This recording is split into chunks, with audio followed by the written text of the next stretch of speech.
En 1572, ici à Paris, un événement eut lieu qui fut décrit dans le livre La Grande Controverse comme le plus noir du catalogue noir des crimes. Le 24 août, le massacre de la Saint-Barthélemy commença. La nuit, les cloches sonnèrent à toute volée. Le massacre des protestants français présents dans la ville débuta. Ils étaient plus nombreux que d'habitude parce qu'ils étaient réunis pour le mariage d'un de leurs chefs et dans la nuit, ils furent tirés de leur maison et assassinés de sang-froid. Le massacre se poursuivit ici dans la ville de Paris pendant 7 jours, puis s'étendit à d'autres villes comme Lyon, Rouen et Orléans et certains estiment que jusqu'à 70 000 personnes furent tuées au cours des semaines et des mois qui suivirent.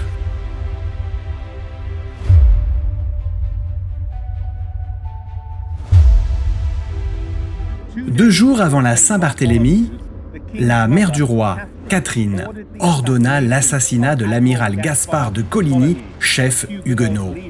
La tentative d'assassinat échoua et ils craignirent que les huguenots ne lancent une contre-attaque et c'est ainsi que la deuxième fois, ils s'assurèrent de tuer l'amiral dans son lit.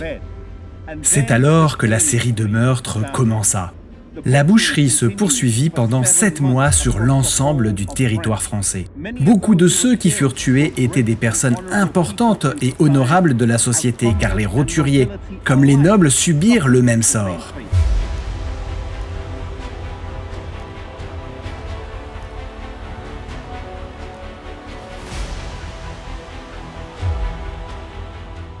Deux ou trois gouverneurs refusèrent d'obéir aux ordres du roi. Et l'un d'eux, appelé Montmorin, écrivit une lettre qui mérite d'être répétée. « Sire, j'avais reçu un ordre, sous le sceau de votre majesté, de mettre à mort tous les protestants de ma province. J'ai trop de respect pour votre majesté pour ne pas croire que cette lettre est un faux. Mais si, ce qu'à Dieu ne plaise, l'ordre devait être authentique, j'ai trop de respect pour votre majesté pour y obéir. »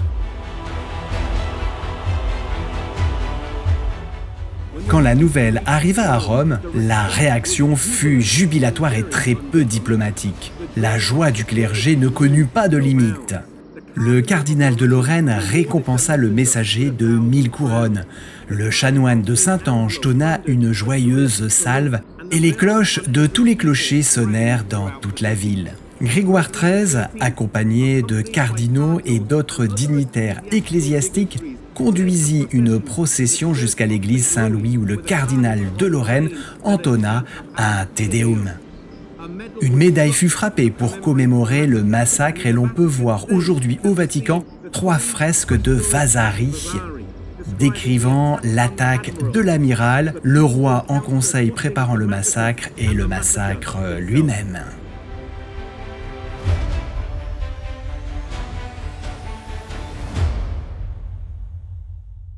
La Saint-Barthélemy a été l'un des événements qui contribuèrent à créer une identité commune entre les luthériens, l'Église réformée de Calvin et les anglicans. Le catholicisme était l'autre et la violence à l'égard des protestants a créé un sentiment commun d'injustice et de solidarité qui se répandit dans le protestantisme international.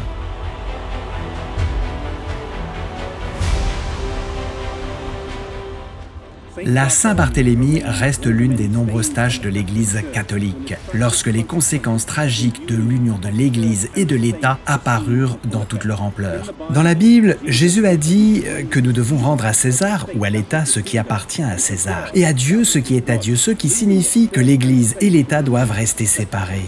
Puissions-nous défendre la liberté de ceux avec qui nous sommes d'accord et de ceux avec qui nous sommes en désaccord, car la liberté religieuse est quelque chose que Dieu veut pour tout le monde.